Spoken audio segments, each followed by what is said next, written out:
Hola, buenos días a todos y bienvenidos al seminario web de DECRA titulado Medir la cultura organizacional, claves para mejorar la seguridad y el rendimiento. Mi nombre es Irene Barrueco y hoy tendré el placer de moderar esta sesión que contará con la presentación de Elizabeth Fernández y Marcelino Arias, ambos consultores senior en DECRA. Antes de comenzar, me gustaría compartir con vosotros algunas indicaciones. Para garantizar una mejor experiencia, vuestros micrófonos permanecerán silenciados durante todo el seminario. Durante el webinar os vamos a lanzar una pregunta muy sencilla para animaros a participar. Cuando la tengáis disponible, os aparecerá en pantalla. Podréis responder en cualquier momento durante el webinar, accediendo a la sección de encuestas dentro de vuestro panel de control. Podéis escribir las preguntas que nos queréis hacer llegar durante todo el webinar en la sección de preguntas del panel de control y la responderemos al final del webinar según el tiempo que tengamos disponible. Este seminario está siendo grabado y en los próximos días recibiréis un correo con el enlace a la grabación. Agradeceros a todos vuestra asistencia y sin más doy paso a mi compañera Elizabeth. Elizabeth, adelante. Buenos días a todos y gracias por asistir a este webinar. Quiero presentaros a mi compañero Marcelino, que es ingeniero mecánico y consultor senior en DECRA, al igual que yo, y seremos los que realizaremos este webinar. Os presentamos también la agenda en la que resumiremos los principales temas de hoy, del webinar. En principio, qué es lo que entendemos por cultura, cómo vamos a medir esta cultura organizacional, cuál es el impacto, cómo podemos cambiar esa cultura y los resultados esperados. Y realizaremos una pregunta para que podáis responder todos los asistentes hoy aquí. Para iniciar este webinar, quería empezar con una frase que probablemente habréis escuchado y conoceréis de Peter Drucker, que es que la cultura se come a la estrategia para el desayuno. Y realmente quiere decir que, aunque tengamos una estrategia brillante, si no contamos con la cultura adecuada, los resultados siempre van a estar limitados. Es decir, cuando nosotros nos planteamos o vemos, nos imaginamos qué es lo que hacen los trabajadores por la mañana, cuando llegan a la oficina, cuando llegan a la organización, lo primero que van a percibir ellos no van a ser los planes estratégicos ni los organigramas. Lo primero que sienten es la cultura de la organización. Es cómo se comunican, cómo toman las decisiones, cómo se enfrentan a esos desafíos, cómo colaboran entre ellos. ¿Qué quiere decir? Que se puede tener la mejor estrategia del mundo, pero si la cultura luego no acompaña, esa estrategia se va a quedar en el papel. Entonces, ¿qué es lo que hace? Nos tendríamos que preguntar esto, ¿no? ¿Qué es lo que provoca que realmente alguien se quiera quedar fervientemente en una empresa o, por el contrario, se quiera marchar, ¿no? Y la respuesta está en la cultura. Es decir, cada vez le damos más importancia a la cultura porque realmente nos damos cuenta de que la cultura es la que va a generar esos grandes resultados de una organización. Por eso es la que va a mover la organización hacia buenos resultados. Con lo cual, la cultura se puede incluso definir como la manera de ser de la empresa. Es el equivalente a la personalidad en los individuos, en las personas. Es decir, no es lo que está definido en un plan, en un organigrama, sino lo que realmente se vive, lo que realmente se habla dentro o fuera de la organización, en la cafetería, en los pasillos, en los encuentros informales. Eso es cultura, ¿vale? Al final, es cierto que gracias o debido a esa cultura, la organización va a poder diseñar una estrategia.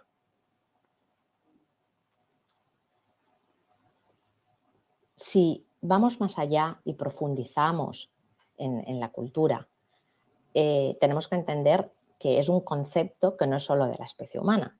Es decir, podemos hablar de cultura incluso en los animales. Es decir, hay patrones de comportamiento que se extienden, se transmiten de un individuo a otro dentro de un colectivo, no solo dentro de un colectivo de una organización, dentro de un colectivo animal, por ejemplo, ¿de acuerdo? Con lo cual, el término y el concepto de cultura es muy amplio. Sí que es cierto que en la especie humana es una herramienta fundamental para sobrevivir. Y en su momento Aristóteles dijo que éramos animales sociales, pero quizás sería incluso más adecuado decir que somos animales culturales. Es decir, porque sin la cultura adecuada, incluso rodeados de personas o rodeados de un entorno, ¿vale? Con personas inteligentes, va a ser muy difícil sobrevivir. Con lo cual, en cualquier organización se va a necesitar una cultura fuerte y una cultura en la que todo el mundo se sienta integrado. Si hacemos un experimento mental, ¿vale?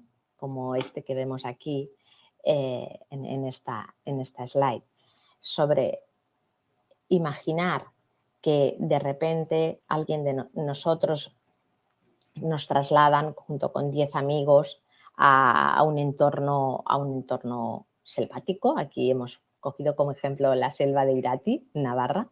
Nos dejan ropa, agua, comida para una semana, pero nos dicen que nos vendrán a recoger en 3 meses. ¿Realmente creéis que podríamos sobrevivir? Pues probablemente no. Probablemente no. O sí, no nos vamos a poner tan fatalistas. Pero es cierto que llegaría un momento que a lo mejor no sabríamos qué frutos o qué plantas, cómo conseguir alimentación, cómo construir refugios para protegernos de unas condiciones climatológicas muy adversas, cómo poder resolver temas de si nos hacemos daño. Con lo cual, este ejemplo lo que intentamos reflejar es que la supervivencia va a depender de la cultura compartida, del conocimiento transmitido, del aprendizaje colectivo. Es decir, en este ejemplo, las personas que a lo mejor estamos allí tenemos unos conocimientos y tenemos una inteligencia, tenemos unas vidas profesionales con unos conocimientos expertos en un tema, pero no en el de estar en un entorno que no es el nuestro. ¿De acuerdo? Con lo cual, si nos vamos al contexto, nos dirigimos al contexto de la empresa, se trata de que la cultura empresarial es en la que vamos a tener que sobrevivir o vamos a tener que percibir cómo sobreviven nuestros equipos de gente. Es decir, en el contexto de la empresa, en el contexto de una organización, también se traduce en cómo está gestionando esos equipos y esa supervivencia de los equipos, esa cultura, al fin y al cabo, la organización. Con lo cual es importante, y introduzco ya el tema de la cultura justa, que encontrar un equilibrio sobre el tema de premiar o de una blame-free culture, que se llama, y el exceso de celebraciones, el exceso de reconocimientos o el otro extremo, que es la cultura punitiva o cultura del castigo. ¿De acuerdo?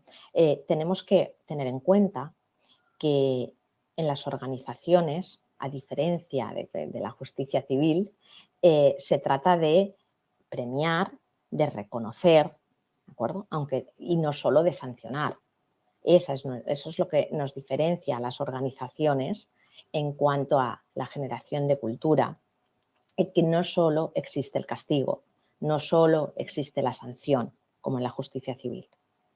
Y de eso nos tenemos que aprovechar en las organizaciones para que esa cultura de empresa sea favorecedora de unos buenos comportamientos. Si profundizamos más aún en el arraigo de la cultura, la fuerza de la cultura se refleja en cómo los individuos se adaptan a esa cultura. Es decir, la cultura tiene un arraigo, va creciendo, se va solidificando con el tiempo y esta solidificación conforma lo que es la consistencia. Es decir, si tenemos la imagen de un iceberg, ¿vale? La parte más sólida, la masa más consistente que está profundamente por debajo del agua va a ser la cultura.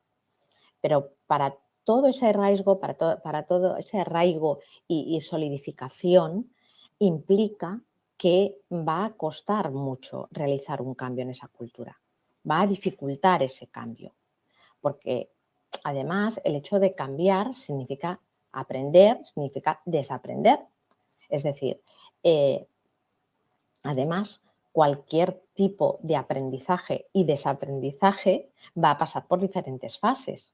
Primero por negación, es decir, cuando realmente intentamos introducir en una organización cualquier novedad, que eso significa nuevo aprendizaje, va a haber un choque y una negación.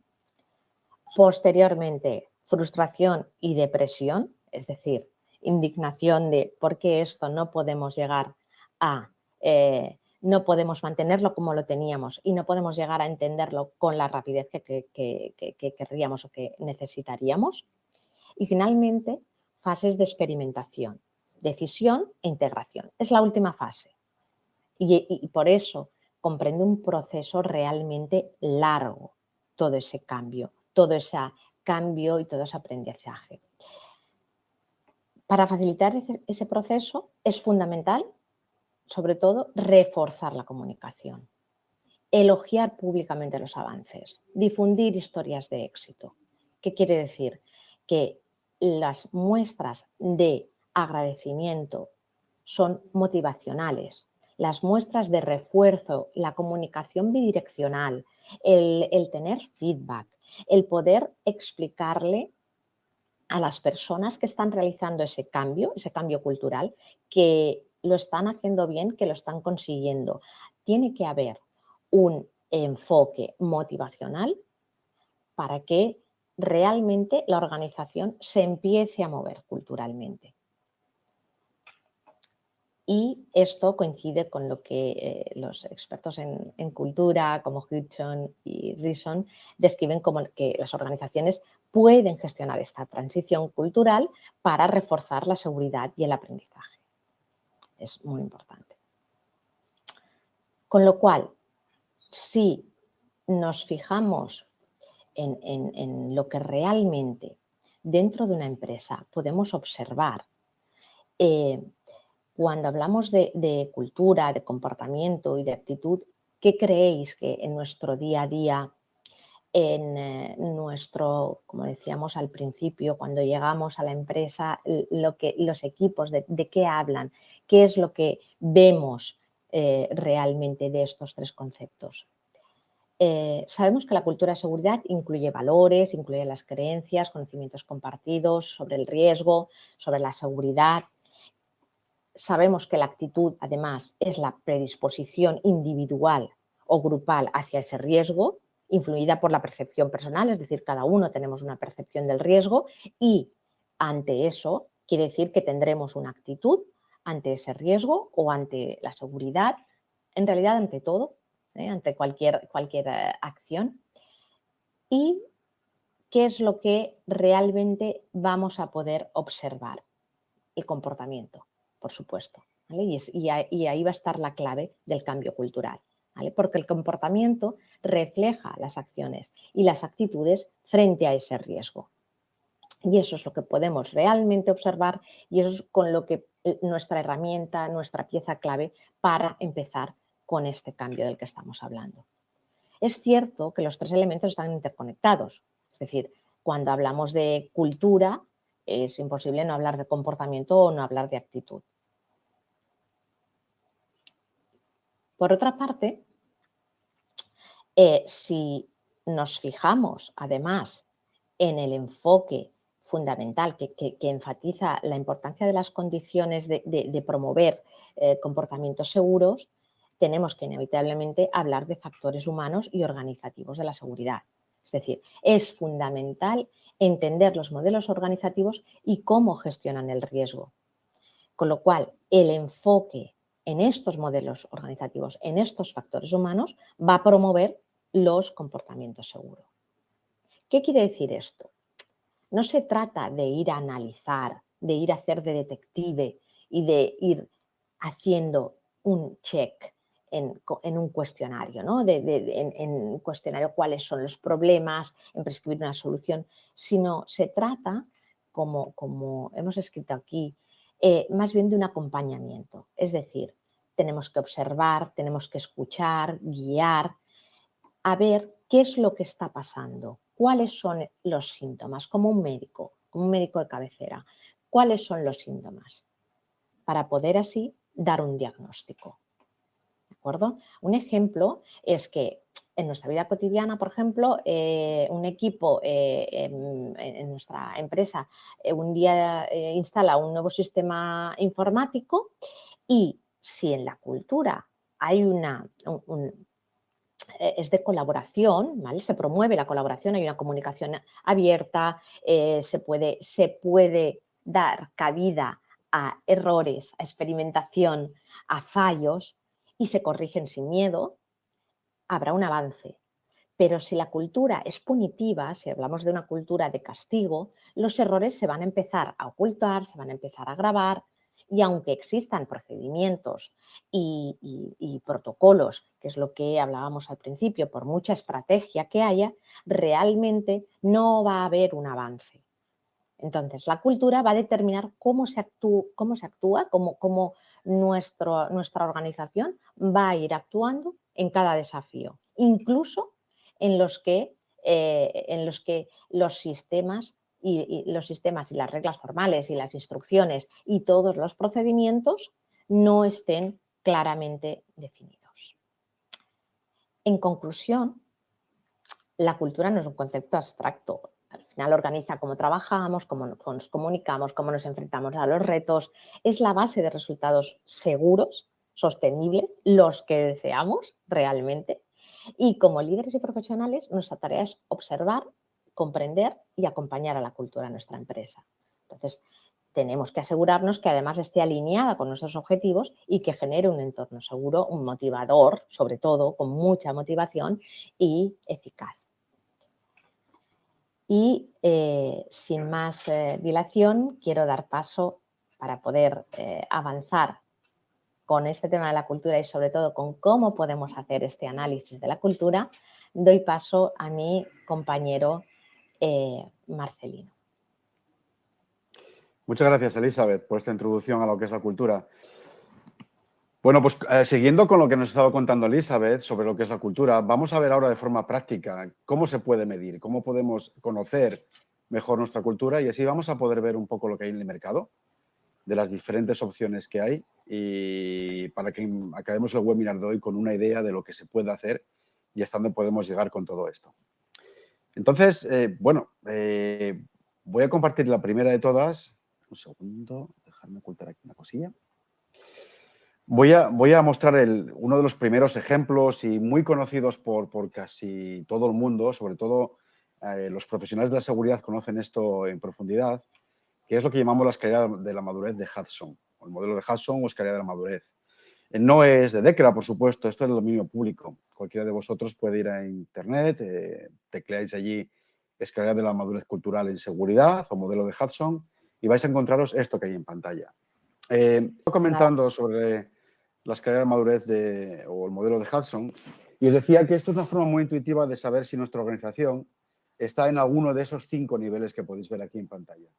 Esto es algo que podéis hacer el ejercicio vosotros mismos de una forma interna, una pequeña discusión y saber si somos patológicos, que significa que prácticamente no tenemos nada de cultura de seguridad, si somos reactivos, que significa básicamente que cuando hay un problema reaccionamos y hacemos cosas y si no, pues no hacemos nada. Si somos proactivos, ya sé que me he saltado el calculador, voy ahí ahora.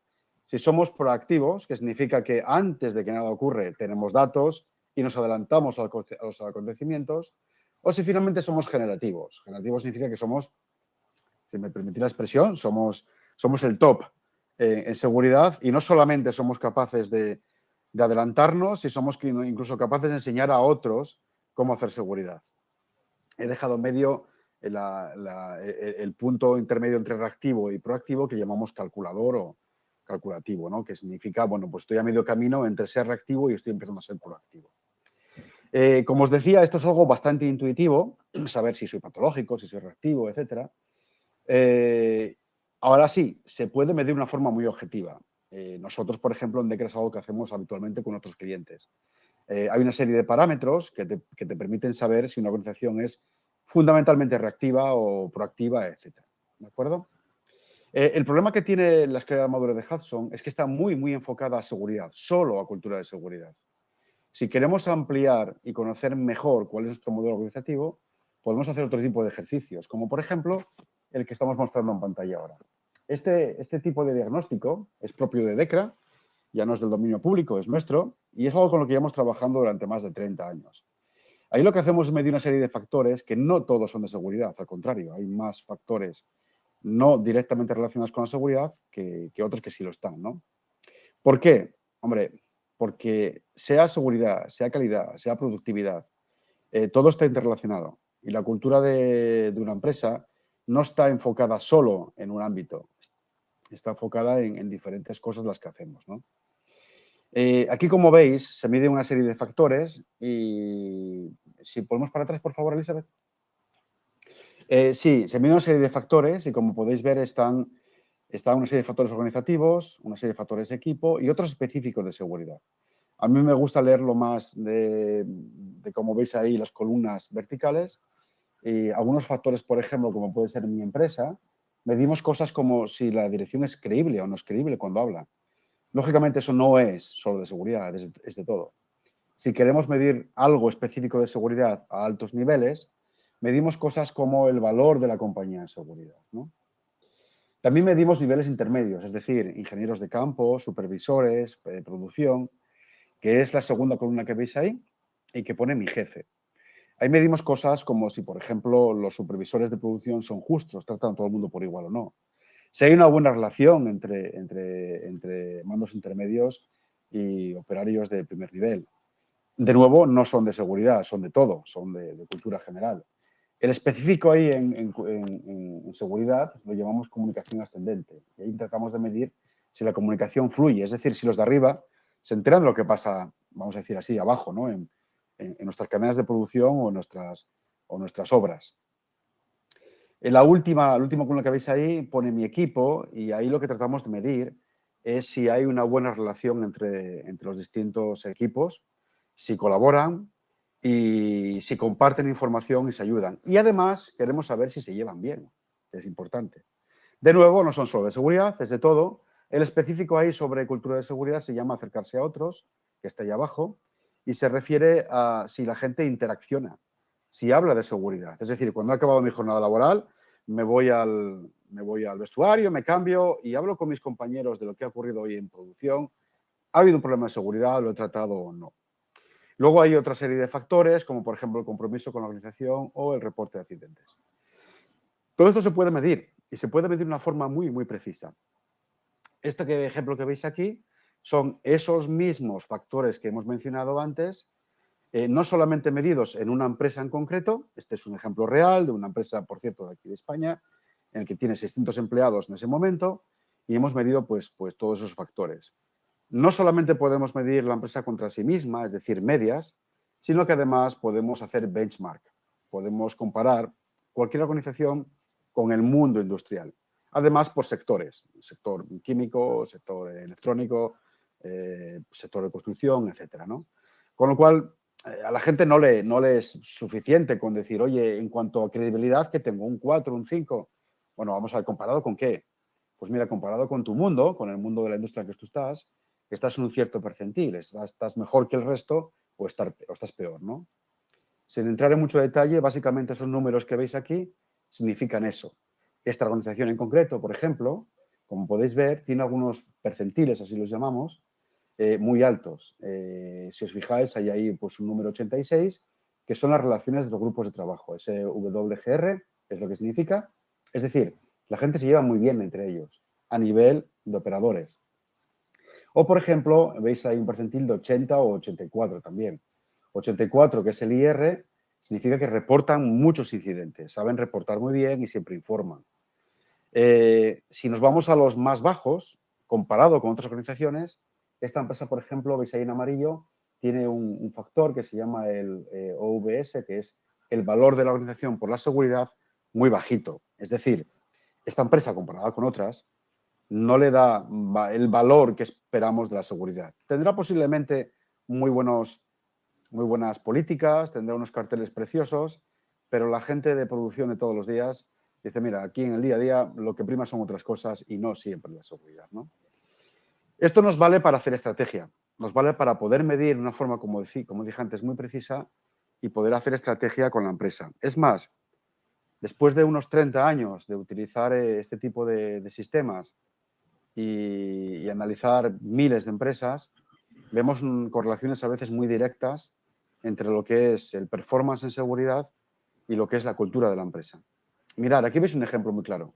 Esto es una empresa, cualquiera del mundo industrial que podéis imaginar, es un ejemplo real, que tiene muchas plantas. Y hemos elegido 4. La planta A, la B, la C y la D, como veis aquí, ¿no? Como os digo, de la misma empresa, es decir, mismos procedimientos, sistemas de trabajo muy, muy similares de un sitio a otro. Todas estas plantas, por cierto, están dentro de la misma región, que es Europa. Es decir, no hay unas grandes diferencias culturales inmensas que puedes decir, oye, mira, esto es de Asia, esto es de Europa, esto es de América y hay diferentes. No, no. Está todo dentro de una región un poco más cerrada. Y fijaros en los números. Vemos sin entrar en mucho detalle, vemos que la planta A, eso que veis en barritas, son los factores que habéis visto antes, hace un momento, ¿de acuerdo? Están todos muy altos. Eso que veis ahí son percentiles, es decir, esta empresa, en cualquiera de esos factores que hemos medido, está muy por encima del resto de las empresas de su sector. Y a su vez podéis ver el TICR, es decir, el índice de accidentabilidad, bastante bajito, 0,8. Dentro de la misma organización, como digo, vamos a otra empresa que está unos kilómetros más allá, perdón, otra planta que está unos kilómetros más allá, que es la planta D. Fijaros en los factores culturales. Comparado con el mundo industrial, esa planta en concreto tiene unos números súper bajos, prácticamente en todo, salvo uno que es un poco más alto, que es si hablan de seguridad o no su gente. No decimos bien o mal, hablan de seguridad. El resto son los factores que están en percentiles bajísimos. Fijaros en su índice de accidentabilidad, 7,8. Es 10 veces prácticamente el de la planta A. Es decir, hay una correlación directa entre tener una buena cultura fuerte, potente, en todos los ámbitos y el resultado final en seguridad. Para eso se utilizan este tipo de mediciones y para eso podemos compararlos. Si continuamos, por favor. Ahora que habéis visto dos formas de medir la seguridad, la siguiente pregunta es obvia. Es decir, vale, muy bien. Muy bien, señores de DECRA, muchas gracias. ¿Y ahora qué hacemos? ¿Cómo podemos mejorar? Hombre, supongo que todos los que estáis aquí hoy conocéis un montón de sistemas que pueda haber en el mercado sobre cosas que podemos aplicar en el día a día. Deciros que por lo menos en nuestra experiencia, después de todos estos años, en lo que más valoramos son cosas prácticas. En este tema de cultura, etcétera, y sobre todo el liderazgo, que es importante para modificar la cultura, hay demasiada teoría. A nosotros nos gustan hacer cosas muy prácticas. Esto que veis aquí es un modelo, nosotros lo llamamos el ecosistema de cultura de seguridad, en el cual simplemente decimos que, mira, si quieres mejorar, tienes que ir a 3 patas fundamentales, ¿no? Una son tus sistemas de apoyo, es decir, todas esas cosas que se hacen en seguridad, como puede ser, pues, por ejemplo, pues, no sé, análisis de riesgos, procedimientos, etcétera. Todos los sistemas de mantenimiento que tienen generalmente mucho que ver con recursos humanos, es decir, a quién contratas, cómo los mides, etcétera. Y arriba del todo, como veis ahí, tener un liderazgo auténtico, es decir, que los líderes a los diferentes niveles estén realmente comprometidos y sepan lo que tienen que hacer, ¿no? Si pasamos, por favor. Vamos a pasar a la siguiente, después de esta. Lo lógico es tener, si habéis visto en la parte de arriba, hemos dicho, hombre, es fundamental que los líderes sepan lo que tienen que hacer. Bueno, nosotros, por ejemplo, en DECRA, después de también, como decía antes, de todos estos años de trabajar con diferentes equipos y diferentes organizaciones, hemos visto que la forma mejor y la más rápida es trabajar primero con un cierto modelo y trabajar siempre con los líderes ejecutivos, ¿no? ¿Cómo hacemos eso? Bueno, primero medimos la cultura y después tratamos de entender cuáles son las mejores prácticas del día a día en cualquiera de estos niveles, sobre todo los niveles ejecutivos, ¿no? Medimos a estos líderes en una serie también de parámetros para saber si son creíbles, si tienen visión, si resuelven los problemas, si comunican bien, si retroalimentan y reconocen a su gente y si son responsables. Eso también se puede medir de una forma muy precisa. Si pasamos, por favor. Aquí veis un ejemplo también. En todas esas cosas, estos son otra organización distinta de la de antes, en la que veis esos parámetros que acabo de mencionar en diferentes líderes. Cada triangulito que veis ahí es un líder. La barra que hay en el medio es la media de esa organización. Estos son 50 líderes, son 50 ejecutivos en una misma empresa. Y de nuevo estamos midiendo esos ejecutivos con el resto de nuestra base de datos, de miles de otros líderes, ¿no? Y podéis ver cómo dentro de una misma empresa, dentro de su nivel ejecutivo, hay algunas personas con niveles muy, muy altos, como podéis ver arriba, cerca del 100, es decir, están por encima en valoración, por encima de casi de toda nuestra base de datos. Y a su vez, en la misma organización, compañeros unos de otros, podéis ver abajo del todo algunos con percentiles bajísimos. Es decir, que están muy poco valorados por su gente. ¿Por qué? Hombre, hay que diferenciar entre líderes y jefes. Jefes te lo da la empresa. Líderes te lo da la gente. Es algo completamente distinto. Y aquí estamos viendo valoraciones de la gente sobre sus jefes en relación al liderazgo. Esto lo podemos extrapolar y podemos ir a cosas todavía aún más prácticas y bajarlo al siguiente nivel, que es el de los mandos intermedios. Es decir, aquí estamos hablando de nuevo, eso que mencionábamos antes en el diagnóstico de cultura. Estamos hablando de ingenieros de campo, supervisores, jefes de departamento a nivel de producción, etcétera. Y hay una serie de cosas que posiblemente muchos de los que estáis aquí conozcáis y que nosotros pues hacemos también de una forma muy práctica. Son algunas más que las que veis aquí, pero hoy nos gustaría destacar de ellas algunas, que vamos a ver, por cierto, en webinars sucesivos. Mirad, cosas que se pueden hacer a nivel de campo y de forma muy práctica son cosas como, primero, que la gente entienda, que los líderes intermedios entiendan lo que es un líder en seguridad, eso que llamamos ahí fundamentos. Luego, saber hacer contactos de seguridad, que básicamente son observaciones de comportamiento con su gente. También es saber hacer inspecciones de riesgos de forma efectiva, poder ver lo que hay delante, cómo poder formar el equipo y charlar con ellos y centrarse en las cosas que son realmente importantes, o cómo gestionar reglas salvavidas, o también qué hacer en caso de que tengamos un incidente, ¿no? Ahí sí hay varios, cada organización necesita las suyas, pero hay una serie de elementos básicos que cualquier líder en organizaciones de cualquier tipo debería saber hacer para asegurarnos que su gente está segura todos los días. Nosotros en el día a día nos encontramos que eso falla bastante. Hay organizaciones que tienen parte, algunas sí que es verdad que son buenas, muy generativas y tienen casi de todo, pero en la inmensa mayoría fallan justamente aquí, en lo básico. Si continuamos, Elizabeth. Se puede continuar, se pueden hacer más cosas para fomentar la cultura y una de ellas, por ejemplo, es la seguridad basada en el comportamiento. En décadas desde los años 70 utilizamos un sistema, nosotros lo llamamos BAP, es Behavioral Accident Prevention Process, que significa prevención de los accidentes a través del comportamiento, básicamente.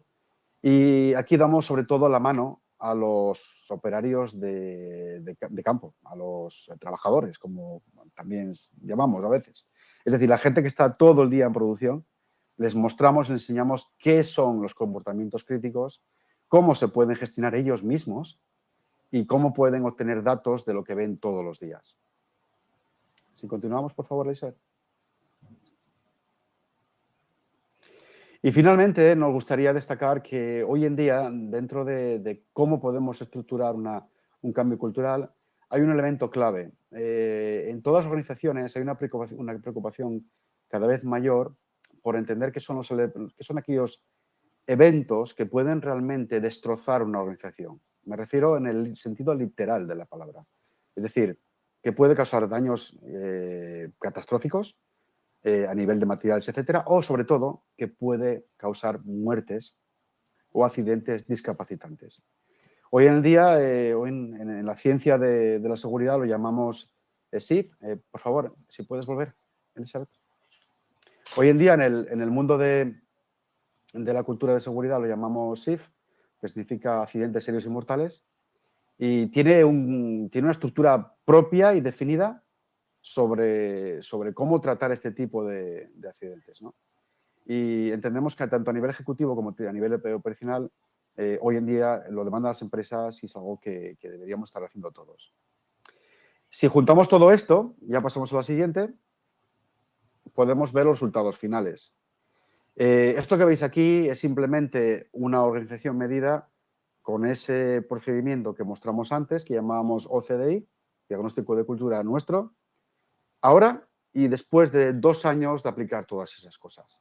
Las barras grises es la medición de la cultura en un momento dado y las barras verdes que veis ahí es la medición de la misma empresa unos 3 años después de haber hecho toda una serie de implementaciones en cuanto a liderazgo, ejecutivo, operacional, BBS, etcétera, ¿no?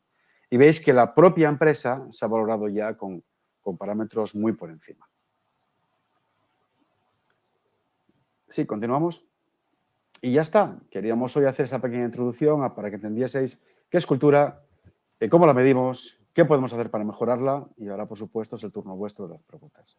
Irene, por favor. Vale, muchas gracias tanto Elizabeth como Marcelino por compartir vuestro conocimiento con todos nosotros. Ahora abrimos el turno para las preguntas. Os recordamos que si habéis tenido alguna duda durante el webinar, nos la podéis hacer llegar a través de la sección de preguntas que tenéis en vuestro panel de control. Por el momento ya nos han llegado alguna pregunta y uno de los asistentes nos pregunta lo siguiente. A ver, en vuestra experiencia, ¿cuánto se tarda en realizar un cambio cultural importante? ¿Contesto yo a esa? Mirad, es una pregunta bastante común, sobre todo cuando comenzamos a hacer proyectos de cambio cultural, y es una pregunta que nos hacen los ejecutivos casi siempre al principio, ¿no? Oye, ¿cuándo voy a ver resultados, ¿no? Y hoy en día que para ver un vídeo de YouTube si dura más de 5 segundos, parece que ya lo queremos cortar, ¿verdad? Queremos las cosas muy rápido. Sentimos comunicar que en tema de cambio cultural, antes de aproximadamente 2 años, no vemos cambios realmente relevantes. A partir de 1 año podemos empezar a ver cosas, pero que si volvemos a medir la cultura, solemos esperar 2 años para ver cambios del estilo de la última transparencia que hemos visto. Vale, muchas gracias por tu respuesta. Y nos ha llegado otra. El problema en mi empresa son los comportamientos de los empleados. A veces no siguen las normas. ¿Se puede cambiar eso?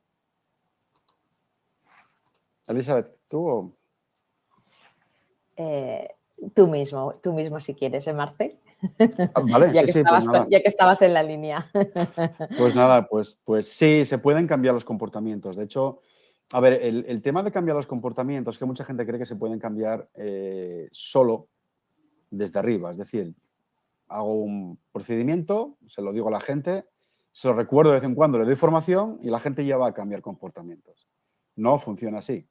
Los comportamientos está bien esa parte, el liderazgo es súper importante, lo hemos dicho, posiblemente lo más importante, pero si no haces algo directamente a nivel de la gente que está en producción todos los días, que ellos entiendan cómo se pueden cambiar comportamientos, sobre todo que sepan medirse a sí mismos qué comportamientos hay que cambiar y que ellos mismos decidan lo que hay que hacer.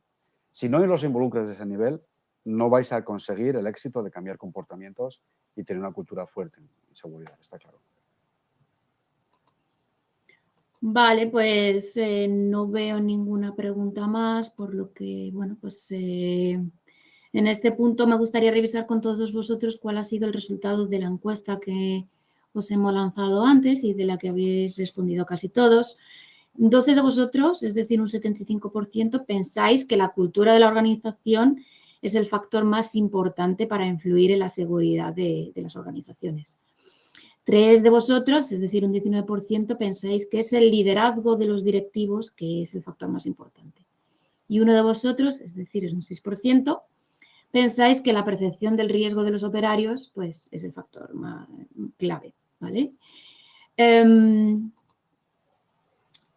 Os animo en algún momento que si queréis medir la cultura organizacional de vuestra empresa, os pongáis en contacto con nosotros visitando nuestra página web www.decra.es, o también en la sección de enlaces os he dejado ahí un enlace donde podéis descubrir nuestros servicios de seguridad y fiabilidad organizacional. Al finalizar este webinar, el sistema os va a redirigir automáticamente a una página donde podréis compartir vuestra opinión sobre este seminario. Solo os va a tomar un minuto y nos ayuda a seguir ofreciendo la mejor experiencia posible. Ha habido veces que la página no se ha visualizado de manera correcta al no verse las preguntas. Por favor, si os pasa eso, con que le deis a refrescar la página, vais a ver en el mismo momento las preguntas que os vamos a hacer. En los próximos meses vamos a organizar un par de webinars más relacionados con la seguridad y fiabilidad organizacional, por lo que si queréis asistir, os aconsejo estar atentos a nuestra página web o en LinkedIn. Antes de despedirnos, quiero agradecer a todos vosotros por acompañarnos y participar. Y nada, esperamos que os haya resultado interesante este webinar y os deseo que tengáis un buen día y hasta la próxima. Muchas gracias a todos. Muchas gracias. Muchas gracias a todos.